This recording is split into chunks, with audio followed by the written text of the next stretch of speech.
we are human, we are animals, we crave the ability to be we. I know it's called me undies. We undies might have sounded differently. Is it a disco now? Yeah, it's the after party, so it's now we go with the flash. My goal in life is to be a laptop sticker. Me too. And despite the best ministrations of your wife, you still look ugly. It's a great honor, Mr. Jaffe. It's always nice to be with you. I'm so happy to be with you. I'm honored. Thanks for doing this, too. It's a real service to the community. Thank you for doing this, Joseph, for doing CoronaTV in general. And it's your gift to the universe, and it's appreciated. Very human, and I like that. Look at you! You are insane! How did I do that? You're insane! Well, hello, everybody. Actually, let me talk softly because there's dynamite behind me. And, there's the saying, dynamite comes in small packages. We're going to see that apply today. I'm going to talk really softly for this entire episode. I hope that's okay. Actually, don't worry about it. We're safe. I've disarmed the dynamite. But my guest, I cannot disarm him because he is dynamite. Welcome to the show. Welcome to CoronaTV. Before we begin, let me just tell you this morning, after 9/11, and some of you know this, I went to give blood. I was turned away because, unfortunately, the day after, the afternoon, the day after, unfortunately, they didn't need blood, and the lines were around the block. But I haven't stopped. I think I'm approaching 60 pints now, my 6th or 7th gallon, if I recall correctly. And what's so interesting about this morning, two things. One, I found out that actually a pint of blood is the equivalent of 600 calories. So I was so excited about that as someone who is always trying to lose weight that I think I'm going to go back tomorrow because, I've started my day already 600 calories down. That's awesome. But did you know that a pint of blood is the equivalent of 600 calories? The other thing that I did was I went onto Clubhouse and I just said, I'm donating blood, keep me company. And we had like 2 or 3 or 4 people. And I just, for 11 minutes, that's how long it took for the pint to drain from my arm. For 11 minutes, and it just went by like this, just talking to people through Clubhouse. So another interesting use case where we can actually go to these platforms and do non-traditional, unusual things. Bob Farnham is here. He says, so disarming. Bob has a real problem at the moment. His period doesn't work on his laptop. So I told him just to use a comma. But what he's actually doing is he's actually copied a period and he's cutting and pasting periods in single form. I guess that is, that's a duct tape and chicken wire type of solution. I just told him to use commas. But anyway, Stephen Rubin is here. He's feeling better, but he will miss the after show, feeling a little bit crummy post-vaccine. We hope you recover and are back with us on the after show soon. And of course, my mom is here. Wouldn't be the same without you. Well, let's get into the show. Today is National Dog Biscuit Day. Not really sure what that means. Here's Glenn. He said it was fun being a go-to on Clubhouse with you this morning. Yes, Glenn kept me company. I appreciate it. Tom Morris says, glad you're better, referring to Stephen Rubin, and Bob Farnham just goes ... So I guess what you're doing now is communicating in very bad Morse code. But anyway, it's National Dog Biscuit Day. So, don't give your dog a bone, give your dog a biscuit today and celebrate National Dog Biscuit Day. I have no idea why this even exists, but it is what it is. Here is someone who not only is who he is, but he inspires so many people around him. Donney Salazar, he's a best-selling author, keynote speaker, entrepreneur. We will hear his story very, very soon, and I cannot wait. I was watching a video where he tells this story, and I was like, you know what? We're chatting about it. Should I show the whole video? It's 6 minutes, but it's really good. And he was like, well, what would your audience prefer? And I said, I think they would prefer to hear it, from you, from your mouth. And so you will hear the story from Donney coming up shortly. Julie Rame tomorrow, Chris Fuller on Thursday, and then another community episode with Melanie Diesel, Brian Solis, Bob Norp, and Kuda Biza. Cannot wait for Friday. And as always, if you're wondering what is this Clubhouse, ignore the next 14 seconds. But if not, I will be doing my pivot panel today at 4 p.m. Eastern Standard Time in Clubhouse, all about pivoting your career, your brand, your life. And you're very welcome to swing by and hang out for 1 to 2 hours in the house. Let's do birthdays quickly. Jim Miskorskis, he's going to be on the show. But in particular, got to say, William Charnock, happy birthday, my friend. You know that if you've been on the show, if you've been a guest, if you're part of the 208 strong, you get a little bit of an extra shout out on your birthday. And on LinkedIn today, not many people having birthdays today across both LinkedIn and Facebook. But Benji Stock, happy birthday to you.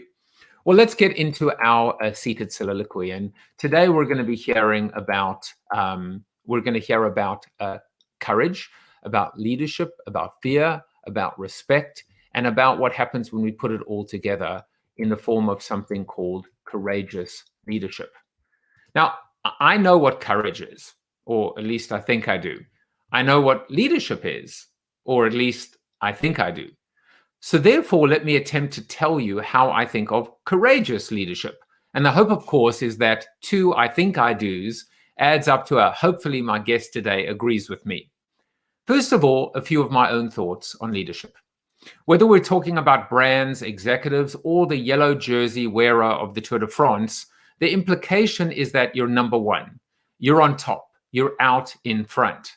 There is no precedent. There is no one who came before you. There is no one guiding you. There is no one to pass the buck to. There is no one to blame but yourself. Now, if you're thinking, hang on a minute, Joe, is any of that even true? For example, I know plenty of leaders who don't act like leaders. They're always making excuses. The last person they'll ever blame is themselves.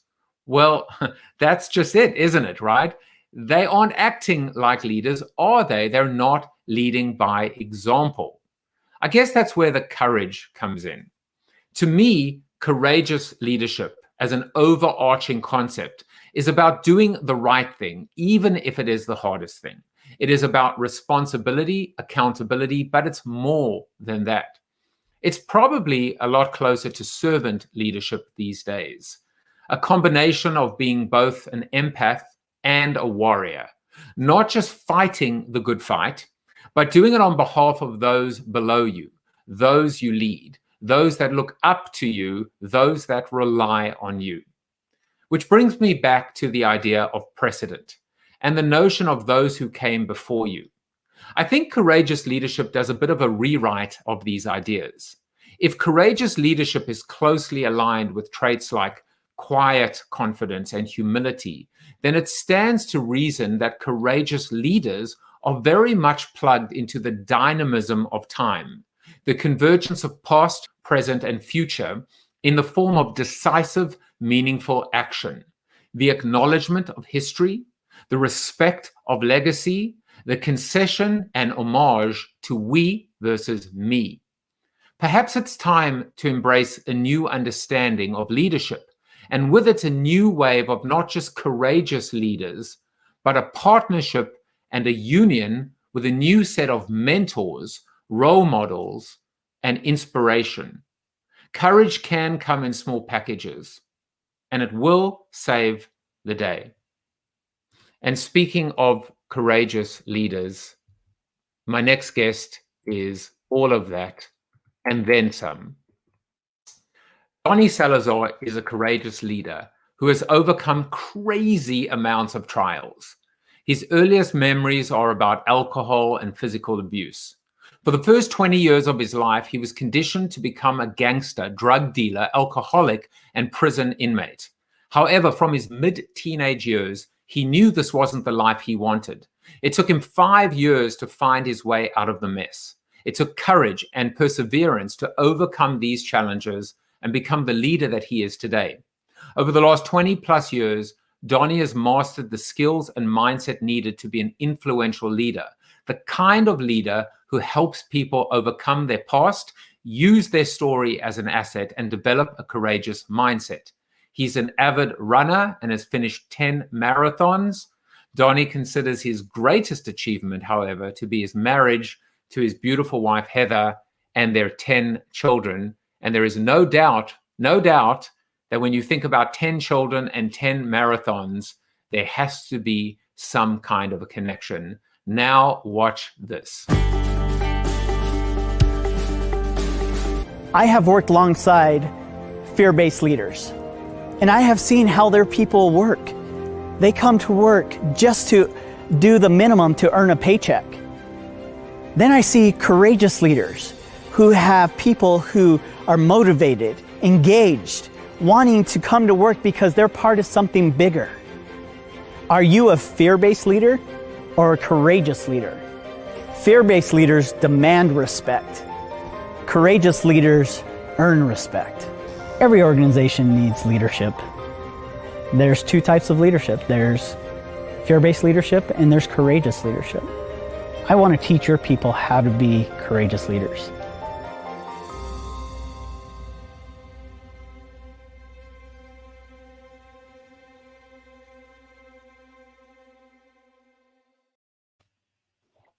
Welcome to the show, Donney. Thank you for having me, Joe. I'm excited, man. Every time I watch that demo reel, it gets me excited myself. Just kind of understanding the power of leadership and what that really looks like. And man, it's exciting. But thank you for having me. I love the fact that I love the fact that you enjoy your own reel, that you're watching yourself and you're taking pride in the video. You're taking pride in the message. I see my guests smiling at the intro as well, but I smile too. It makes me happy when I see these intros with these outtakes and these moments of, these amazing moments with my own guests. And I think if you can't take pride in yourself and in your own words and your own work, well, then how do you expect anybody else to? Yeah, absolutely. I think when you see yourself doing something bigger than yourself, it's exciting. It's fun. It's fun to see myself on stage really presenting in that way. And I know it's not about me. It's about the people in my audience. So yeah, it's exciting. Amy says grass doesn't grow by pulling on it. And Tom says Donney is right. Fear-based motivation is a minimizer of human potential. People figure out the least they can do and still avoid the feared consequences. Well, we're going to get into fear. We're going to get into respect. We're going to get into all of these things. But right now, inquiring minds have questions about you, Mr. Donney Salazar. Let's talk about 10 children. I couldn't even Photoshop your head on the Brady Bunch. I'd rather just keep your head on your own shoulders and ask you, how do you keep your head on your own shoulders when you have 10 children? What a beautiful family. Oh yeah, and they're all great kids, and that's what's exciting about it. I really look at our family, and the boss of our family is my wife. She controls everything. She actually is the most organized person you'll ever meet your whole life. She knows how to. We took all 10 kids to Disneyland, and she had a whole system laid out. No one got lost. Everyone was safe. We all returned home safely, and everyone was where they were supposed to be at the right time. But she's the one, the small one that's in my arms right there. She turns 4 tomorrow, and it's exciting times that we have. It's just great seeing them grow up and become the humans that they are, and it's fun for us. I think actually the boss is in your hands. That's that too. But I'm sure your wife would probably disagree, and so would you. In fact, you better disagree. Yeah. So there are a couple of other crazy things about you. Well, I mean, not really. The third thing is not that crazy, but this is a little crazy. And I thought, if you've watched the show, sometimes I'll go ahead and Photoshop a head on a body, and I'm like, no, I'm not going to do that in this particular case. But you met Charles Manson. How, when, where, why, what happened? I mean, that's interesting to me. Yeah, so as we get into my story, I'll share a little bit more about that. But my brother was in prison with Charles Manson, and I Wow. went to go visit my brother when I was just barely turned 20. I walked in the visiting room, and there was Charles. He was in the visiting room also, and him and my brother, their cells were actually right next to each other, so they communicated back and forth a lot. And so my brother actually introduced me to Charles, and it was an interesting conversation. He was very charismatic, because he's passed away since, but yes, very charismatic. He made you feel like you were the only person in the room, and just was really, you wouldn't think of him that way, because I've seen documentaries. I've watched so many documentaries on Charles, and he puts on this show as, I'm the most dangerous guy in the world. But when you're talking to him and he's trying to know you, he makes you feel like you're his friend. Well, I mean, it's funny because we talk about leadership, right? And for the most part, we always talk about the dangers, shall we say, of fear-based, or at least the shortcomings of fear-based leadership. But leaders that are overly charismatic can be equally and arguably even more dangerous. The kill them with kindness. It just dawned on me that, leadership is not about extremes, extreme kindness, which can often be the wolf in sheep's clothing, or, the fear-based, which clearly is very, patriarchal, very, very much reminiscent of a time gone by. Yeah, absolutely. I think, for me, when I look at the fear-based leadership and how it started in my life, it really came down to my first memory. And I was 4 years old. My little one's about to turn 4 tomorrow, and I just remember being her age and waiting for my dad to come home from work. And when he came home, my dad was completely drunk, and he picked a fight with my mom, and that fight turned physical really fast. And he chased her all around the house. And the last scene of that whole situation was him beating my mom on our kitchen floor, and me jumping on his back and saying, "Stop hitting my mom." He threw me off. My older brother jumped in, and that was my first taste of fear-based leadership in my mind. Is he wanted to be feared. He wanted to be respected in a way that you feared him. So when he walked in the house, everybody was walking on eggshells, and they didn't know what type of person we were going to get when he got home. So fear-based leadership for me, that's when it all started, was when I was 4, and watching my dad, who is one of the leaders in my life, show me that this is how you get respect, is you have people fear you. Well, Donnie, I'm probably going to say this many times, and I know you probably have a response to it, but I'm so sorry for what you had to endure as a 4-year-old, and I mean, no one should ever have to witness that or live through that. I know you have a response which will come into the form of who you are today, and how you've grown, and how it has made you who you are today, not necessarily by clearly embracing that but by pushing off against that. But I would love for you to tell your story, the story that I saw on your reel, because it's almost, as the old saying goes, truth is stranger than fiction. These days we're living that world with COVID and outbreaks and viruses, and but for the most part, when we meet people whose lives almost seem like they were scripted, it's hard to relate, because so many of us don't have those lives, never had those lives, and quite frankly, struggle sometimes to connect in that sense. And that's where empathy comes in. But I'm going to stop there and just give you the floor. And as I said to Rose yesterday, take as long as you want to tell your story in your words, in your at your pace, and your style. Oh, great. I appreciate that. So, I mean, just going off of what we were talking about in the fear-based leadership and what that looks like in my life, and why I talk on courageous leadership. Everything that I speak on, everything that I share with people, it's all about courage. I'm huge on courage. And so this is one of the reasons why after that beating my mom took from my dad, she actually moved us from Utah to California. And we were homeless for a little bit. She didn't really have a place to stay.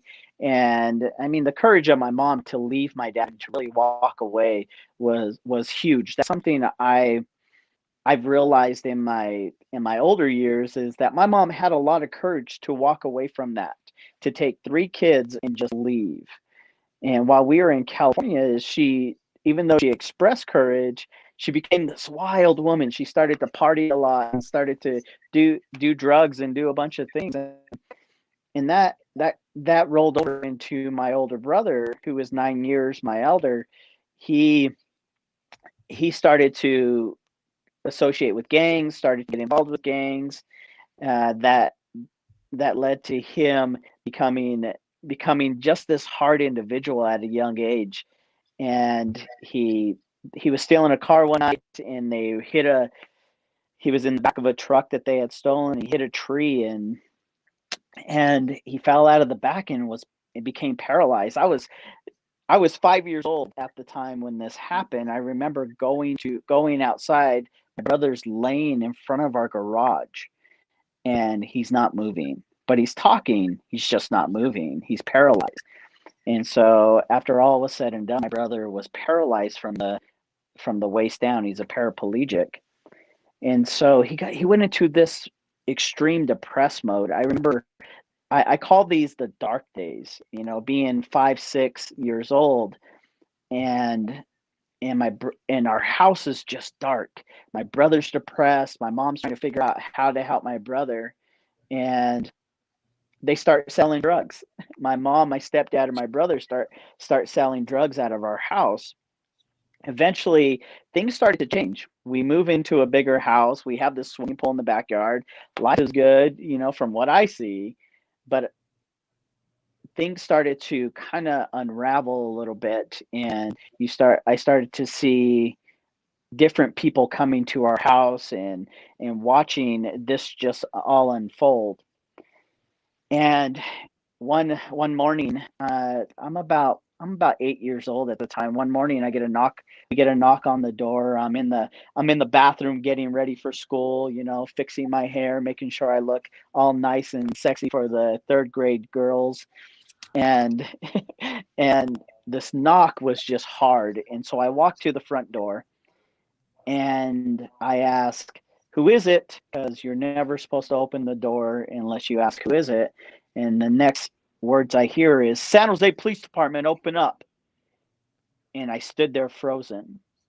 And that voice came again. And it said, "San Jose Police Department, open up. If you don't open up on the count of 3, we are going to break this door down." And then I heard 1, 2, 3, boom! Cops come flying in. I wake up out of my trance. I run and hide under our kitchen table. And next thing you know, I have an officer pick me up and pull me out of from underneath the table. Now, I'm 5'2" right now. As a grown person, as an adult, I'm 5'2". So at that age, I'm probably 3 foot. I'm not very big, but he picks me up, puts me on the couch, and the next scene in that whole situation is my brother comes wheeling out in handcuffs. Then behind him is his girlfriend, my mom, my stepdad, my aunt and uncle. And just so you know, I am Hispanic, so everybody lives with you. You're not, your whole family lives with you. So they bring out my cousins, who are about the same age as me, and they're screaming and crying and yelling, And I'm just sitting there. I think I'm in shock at the time. And as I'm sitting there, these cops are going through our house. They're pulling stuff out of our kitchen cupboards, out of our fridge, just destroying bedrooms. And they, all I hear them saying is, tell us where the drugs are and it'll be easier on you. And my mom, my stepdad, and my brother are like, we don't know what you're talking about. We don't know what you're talking about. And the next thing I hear is, bingo, they found the drugs. They found money. And that day, as we're sitting there, the officers are deciding whether or not to take us kids to a foster care. But what they realized, they didn't have anything on my aunt and uncle. They had it on my mom, my stepdad, and my brother. And so my aunt and uncle were able to stay back with us kids. And that day, my mom, my brother, and my stepfather went to jail for selling drugs in our home. Now, this is where this whole leadership thing comes in, because at sentencing, my older brother got the worst sentence of them all. Now, my brother was 18 at the time, still a kid. My stepdad, just so you know, he's the same age as my brother. And so I'll let you do the math. There's 20 years between my mom and my stepdad. And so my brother gets sent to prison. Stepdad gets sent to a youth authority program. My mom gets sent to jail. The reason why my brother gets sent to prison is because the youth authority program could not facilitate his wheelchair. And so he has to go to prison because that's where they're able to facilitate that. So my brother spends 2 years in prison. And while he's in prison, within days, he's recruited by a notorious prison gang. And he's taught their laws, their mission statement, everything. He just becomes indoctrinated by what they're teaching him. One of the things that they taught was that you demand respect. Do not let yourself get disrespected in any way. Don't let the gang get disrespected in any way, and you don't disrespect the leadership of the gang. So 2 years later, my brother comes out of prison, and this is his mindset. He is just this hard individual, and just everything was, you respect me or I hurt you, or I kill you, or I do these things. And as time went on, my brother became more and more involved in the gang out on the streets. And then he started to teach me the roles of the gang. He started teaching me how to become a leader in this gang. And so I started to watch my brother, and as he became a leader, I started to see the respect that he was given. And I didn't realize at the time that it was respect out of fear. And so I wanted to be my brother. I saw this and I was like, I want to be him. He's so respected. Whenever we went somewhere in public, if one of the gang members were there, they had to show him respect. And if they didn't say hi, they got dealt with in many different ways. They either got beat up, they got in trouble in some way. And so that was one of the things that my brother was teaching me. Now, my brother started to become what they call a hitman for the gang. And as he killed a few people for the gang, and yes, he did in a wheelchair. And one day he was on the run, and they had caught him. The police had caught him, and we were home. I'm 15 at the time, so I'm kind of going through some changes in my life, and I started to play football. And at 5'2", yes, you can play football. I was a running back and a free safety, but I started to have different friends. My friends were different when I was playing football compared to the gang friends that I had. And so I was kind of in this limbo of, who do I want to become? How do I want to, do I want to embrace the gang life, or do I want to embrace my football life, or my, baseball life, things like that? And so as I as I was getting food one day in our kitchen, I was standing in the kitchen. My mom had the news on in the living room, and the next thing I hear is my mom just scream, "Not my baby!" And I ran out and was wondering what was going on because it was a horrifying scream. On the news, my brother's face was on the news. 21 members of this notorious prison gang were indicted, and 9 of them were going up for the death penalty, and my brother was one of them. And I was kind of freaked out. I didn't know what to do, didn't know what to say. My mom was crying, and this was towards the end of my freshman year in high school. And I watched how everything unfolded. A couple weeks from then, I was flying back to Utah to go spend the summer with my dad, and I went to go visit my brother.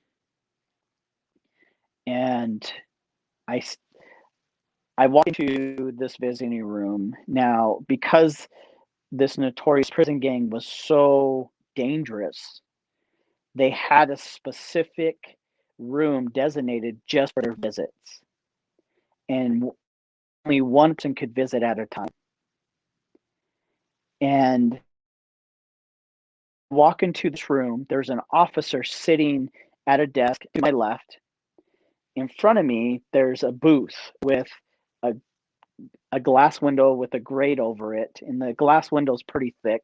There's stools and the phone that you use to talk to people, the inmates.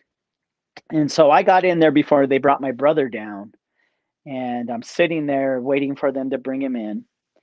They bring him in. He's dressed in a red jumpsuit. He has tattoos all over his neck and his ears, just gang affiliated tattoos. And they have him shackled at the waist. They even have his ankles shackled. They release one shackle and cuff it to a stool that is cemented in the ground. And they release only one hand so he can talk to me on the phone. This is how dangerous they thought my brother was. And I'm just watching this whole scene. And my brother's watching me as I'm watching him. And he picks up the phone. I pick up the phone. And he looks at me and he says, "You look confused." And I am. I am confused. And then he said, "Look at me." And then he said, "Do not become me.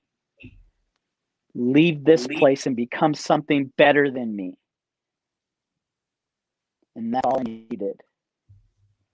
My fear-based leadership brother had a moment of courageous leadership at the time to tell his little brother, 15, to leave and be something better than he was. So I did. I moved to Utah. I started to play sports, but the change wasn't easy because I still had my father. And if you remember the story of my father, my dad is an alcoholic. Well, was an alcoholic. And he was the respect that he demanded was a fear-based respect. And so if you didn't respect him, he attacked you physically. And so I had to overcome that for the next 5 years, from 15 to 20. I had to overcome that mindset. And so how I overcame it was my friends' parents.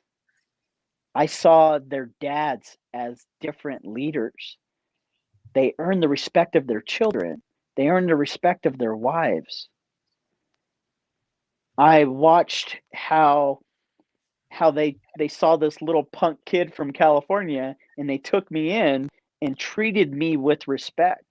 Now, I had trust issues for the longest time, and so they had to earn that trust.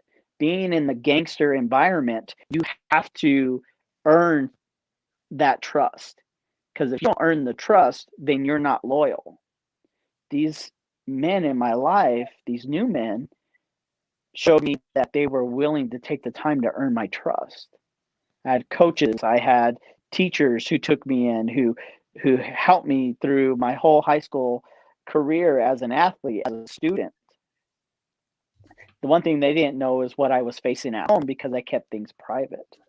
So these are my courageous leaders as a young kid that helped me get through these situations. And so, what? Go ahead, please.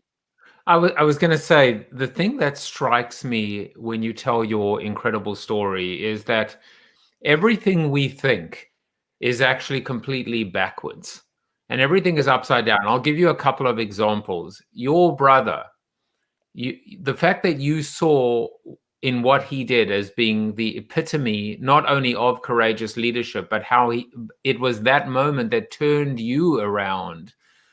When the reality is, when people might look at that and go, but that's the obvious thing to do. Or when you're so ingrained and you're so in a hole, the obvious thing is to continue to maintain the facade, right? The projection, the fear, not to demonstrate vulnerability, weakness, to say, I made a mistake, one hell of a mistake that impacted my entire life.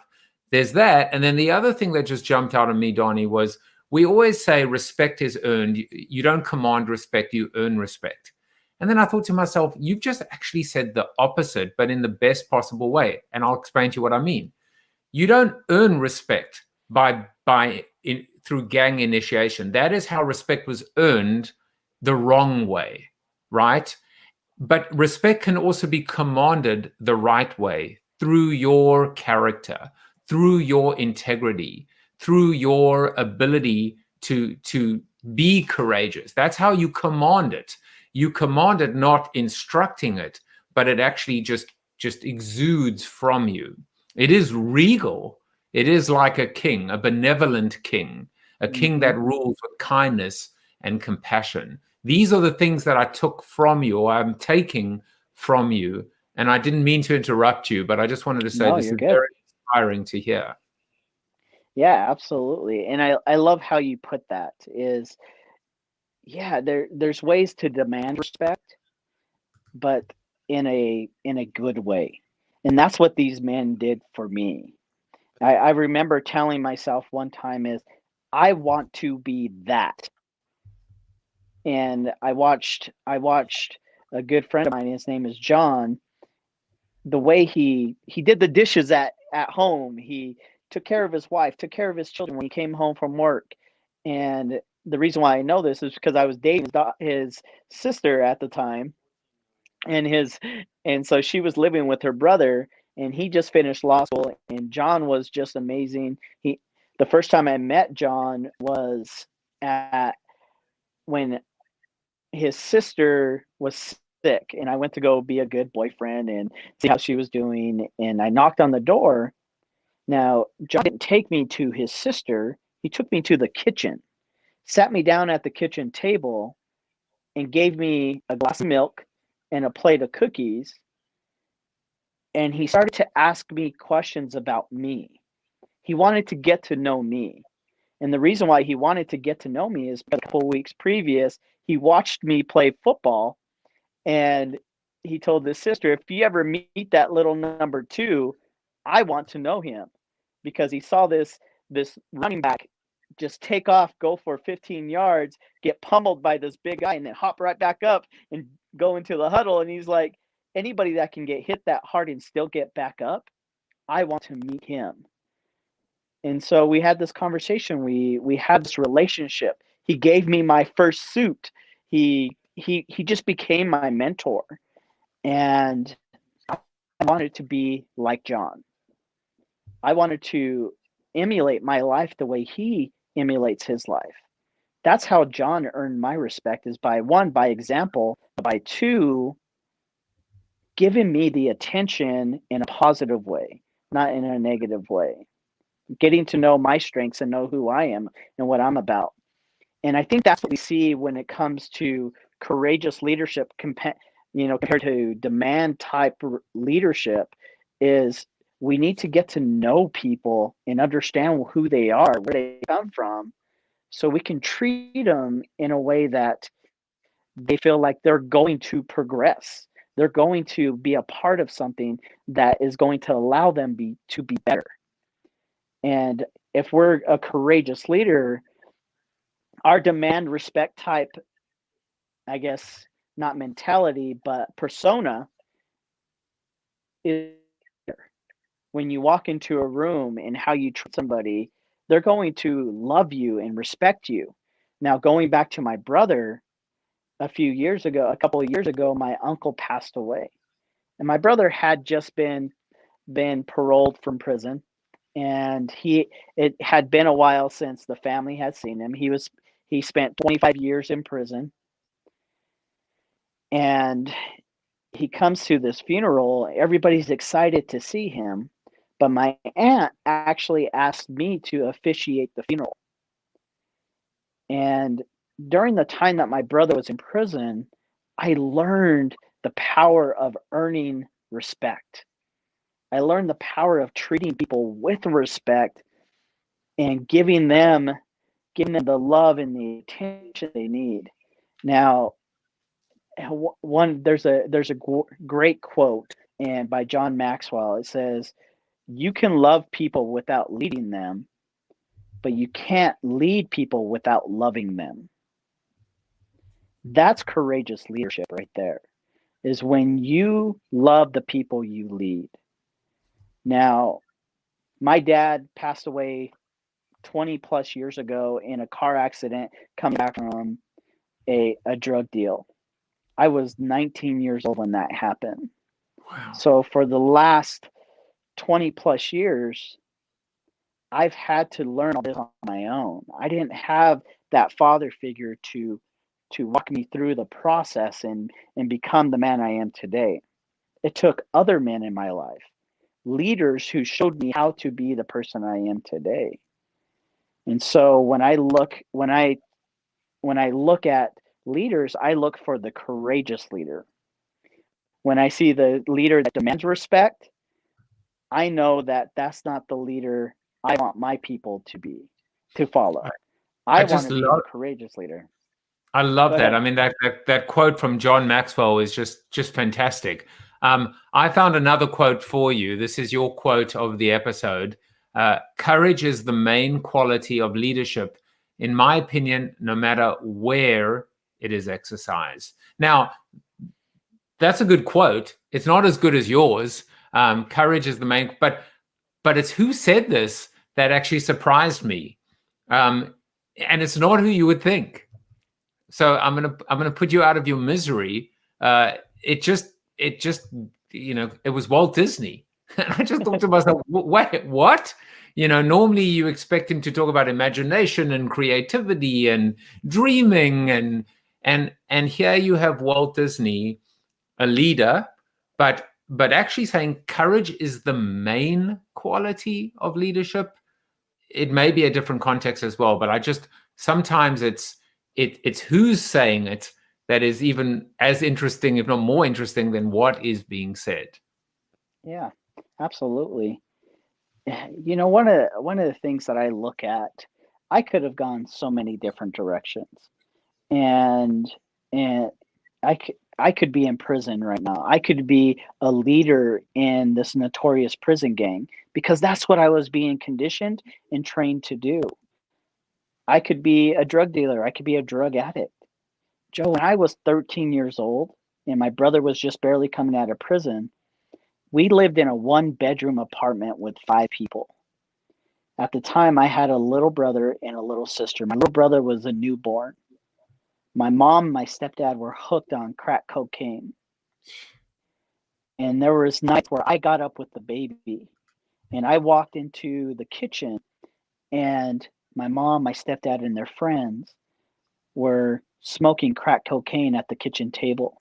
In a 1-bedroom apartment, I'm getting up in the middle of the night. I flick on the lights, cockroaches scatter, and I get this bottle ready for my little brother. It's 2:00 in the morning. I have school.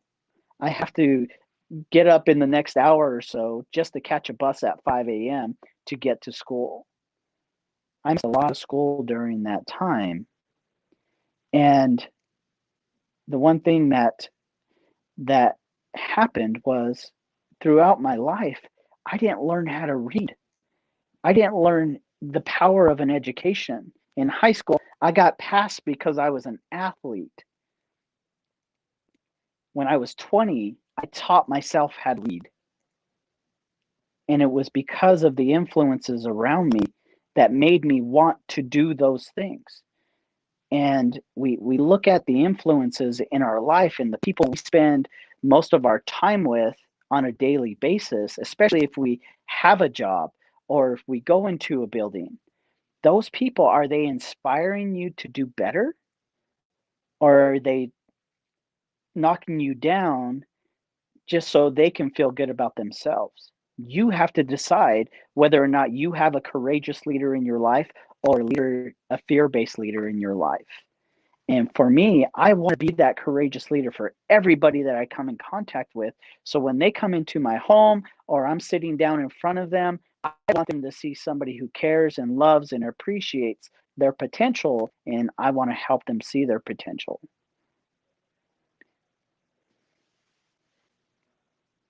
I think you're muted. I can't hear you. Oh yeah, I do. I Yeah. do that at least once every episode, and then I give myself the "you're on mute" hashtag as well. I'm on mute, not you're on mute. I want to go back to your story, and I want to ask you Please. this question: do you consider yourself to be lucky? And I can say more, but I just want to leave it at that right now. Are you lucky? Are you lucky? No, I'm not lucky. And the reason why I say that is I am happy with where I've come from. The things that I've been through, the things that I've seen women raped, I've seen murder, I've seen drug deals, I've seen drug addicts shoot drugs up into their veins. I've seen all these things. And most people would say that's horrific for a kid to see, especially one that from 4 years old to 15 years old. Till I was 20, those things were in my life. But I'm not, I don't see myself as the lucky one. I see myself as somebody that had to go through that in order to be where I am today, in order to help the people that I help today. Because without my story, I'm not as relevant as I could be. My story is what impacts people. My story is what helps people take up courage and say, yes, I can face another day. Yes, I can go out and get the help that I need. There are people out there that are willing to help, people out there that are willing to put faith in you and help you see your potential. And am I lucky? No. I'm fortunate. I will say that. I'm fortunate to be able to have the right people at the right time. I think that's a fantastic, a brilliant distinction, lucky versus fortunate, because that's why I left it open-ended in terms of saying, are you lucky that you didn't end up a different way? Are you lucky for things how turned out? I just wanted to keep it open-ended. Adam says, we are the sum of our experiences, and thank you for sharing yours today. And actually, my wife has a question for you. So, if I don't put her on screen, there is trouble in this household. But she asks a very interesting question. She says, how is it possible that no one of authority, teachers, doctors, mentors, anyone at the time were unaware of your horrific situation, of these things that just continue to happen? And I just want to say one thing before you answer that. I'm reminded of a quote that says kind of life is not what happens to you, it happens for you. But I'm thinking these things were not happening for you, they were happening to you. Where were the adults in the room? Why did nobody intervene and help save you or assist you? Or maybe it did happen. I don't know. So a couple of things. I grew up in an environment where you didn't share your life. I also grew up in an environment where I was bullied at home. And to have a conversation with somebody and share what I was dealing with, this just wasn't okay. Because if I shared, I'll give you an example. When I was 7, and I'm just going to give you a couple things. This is going to be a hard one to hear. When I was 7, I was molested by my uncle in the shower, and I was so afraid to tell my mom and my stepdad because I didn't want to be teased. I didn't want to be called just something they called me all the time. I didn't want to be called a faggot, a queer, you're gay, things like that. I was afraid to tell them that because I would have been teased.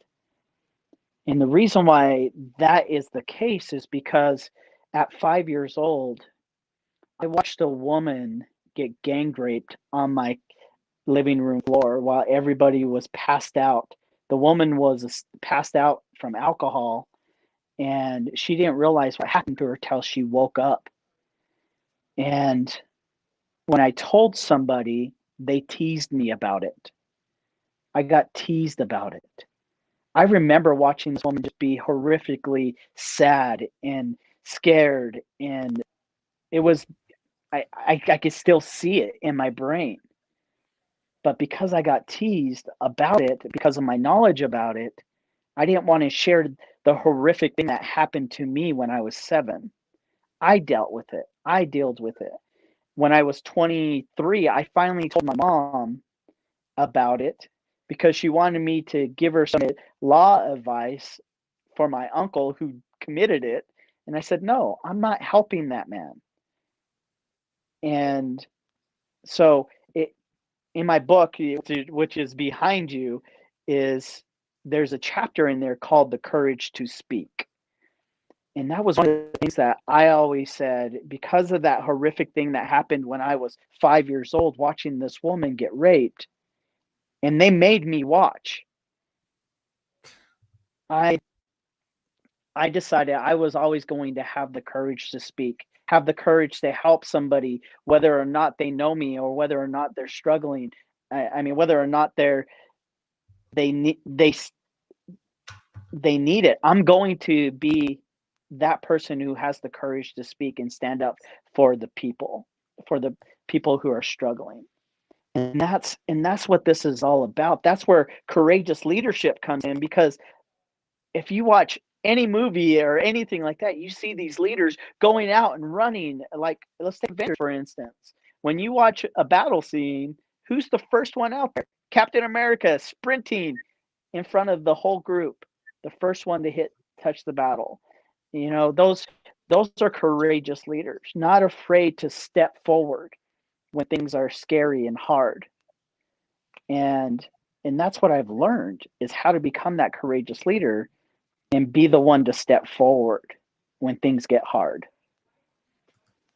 Donney, I mean, I was thinking to myself that a good day for you these days is the most boring, uneventful day where you're like, what happened to you today? And you're like, nothing happened. That's a good day. You've had more happen to you, for you, with you, than most people would ever have in several lifetimes. But the person you are softly spoken. You are kind. You can see it in your face, in your demeanor.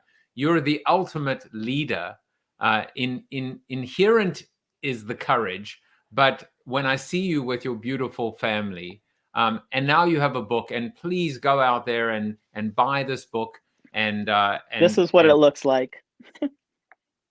There's the book. I've got many versions of it that I can share. I've actually put a link in the comments as well. That's what it looks like as well. You can go off to the side, Donney, so you could do, like, you see how I'm peering over as well. There we go. Yeah. That's a good screenshot. It's called Courage to Stand Tall. And you know what's so interesting about it, Donney? I had David Rindle on the show, and he said, discover uniqueness by exploiting weakness. And in many respects, you know, even being 5'2", you've leaned into it, you know, and it hasn't just defined who you are. It's made you a giant.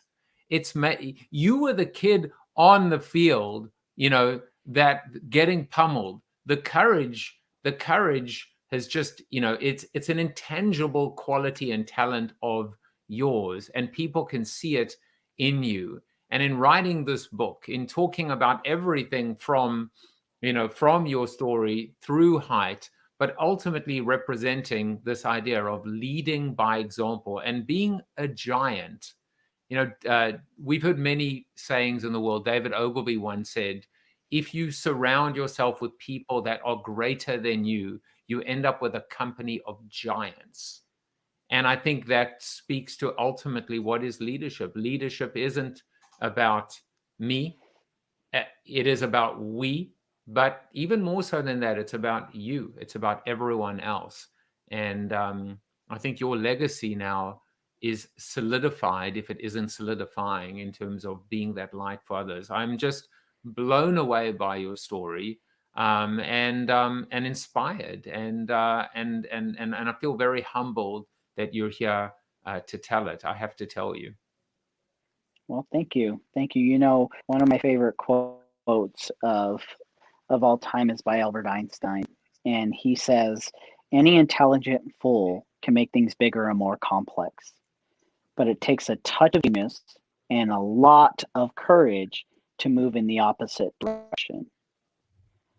Now, you want to know when I've had a great day is when I look at all 10 of my kids and I know that they don't ever have to go through what I went through. They don't ever have to see the things that I've seen. They don't ever have to go visit a family member in prison and watch this whole scene of just craziness unfold. That's a great day for me, is when I wake up and I know that my children will never see that life, never be a part of that life. And that's what courage is all about. And that's why when I talk about courage, it's knowing that I've taken the courage to move in the opposite direction. I have family members that are still involved in that lifestyle. But the great thing is this, that my brother, my older brother, who I love very much, he sees me. And one of the things that he sees is the success that I've created for myself. And he wants that. He's constantly asking me for advice of how he can become an entrepreneur, how he can change his life and become something better than what he was. And that makes me excited. My older brother, who I looked up to, now looks up to me in the same way I looked up to him. But I'm not demanding that respect from him. I'm earning that respect through love and admiration, showing him by example that this can be done. And that's the beautiful thing about it. That's what courage is. I have to tell you that I wish it were this week's Corona question, but I'm telling you now, this is next week's Corona question. It will be this: define a good day in your life. And I will be sure to let you know. I mean, you are the inspiration behind next week's Corona question, but this question as well will be stitched together and then shared with all the responses. But just like the awkwardness and the, I don't want to say inappropriateness, but after hearing Rose's story yesterday and your story yesterday, I've got to turn around and say, Donney, what's the future of capitalism? I love that. Yeah, that is a great question, and I thought about that for a little bit. I think there's a great future, sense if we make the changes that are needed to be made. Right now, people want to be part of something bigger than themselves. Right. And if we can really tap into that, then yeah, the future is great. If we can earn the respect and earn that respect of our people, the future is great for it. But if we continue with the way capitalism has been in the past, it's going to die. There has to be changes. And if we make those changes, it will be a great thing to be a part of. Perfect segue into courageous leadership, which is make the change, be the change, do the right thing, even if it is the hardest thing. And in many respects, when it comes to this, I'm not sure that it is the hardest thing. It might actually be the easiest thing. This has been number 208 in a beautiful journey and adventure. Donney Salazar, best-selling author, keynote speaker, entrepreneur. You can follow Donney on Twitter, Courage to Stand Tall, on Instagram as well. You can connect with him with LinkedIn. Just type Donney Salazar. Don't worry about all the weird 5A, 57A, 11A, but you can pause this as well and connect with him if you have any hesitation whatsoever. You can join the Courageous Leadership group on Facebook. Please go out and purchase Courage to Stand Tall on Amazon, and you can find out more about Donney on at DonneySalazar.com. I will quickly just post the Facebook group as well below, so you have everything you need to continue this wonderful conversation with a wonderful, courageous human being. Amy says, thank you, Donney, wishing you peace. We are going to head to the Zoom after show. If you'd like to meet Donney, if you'd like to connect with him, all you have to do is just type the word bit.ly/CoronaTV after show into your browser, and it will take you into Zoom. Donney, thank you. And I leave you with the immortal words of Mr. Chuck Norris, who always gives the final verdict on our guest. This was a very easy one indeed. You are Chuck Norris approved. There you go. I'll be back tomorrow with Julie Ram. Take care, everyone. Bye-bye. Thank you for watching Corona TV with your host, multiple author and global keynote speaker, Joseph Jaffe. Corona TV is the show about hope, positivity, optimism, and if there's time left over, a little bit of marketing. The after show on Zoom starts right now at bit.ly/Corona TV after show. If you like the show, tell a friend or two. Please subscribe to the show at coronatv.show. And if you want to get inside news, previews of upcoming guests, and much more, text Corona TV to 66866 or visit josephjaffe.com/subscribe to sign up for the show's newsletter. And despite the best ministrations of your wife, you still look ugly.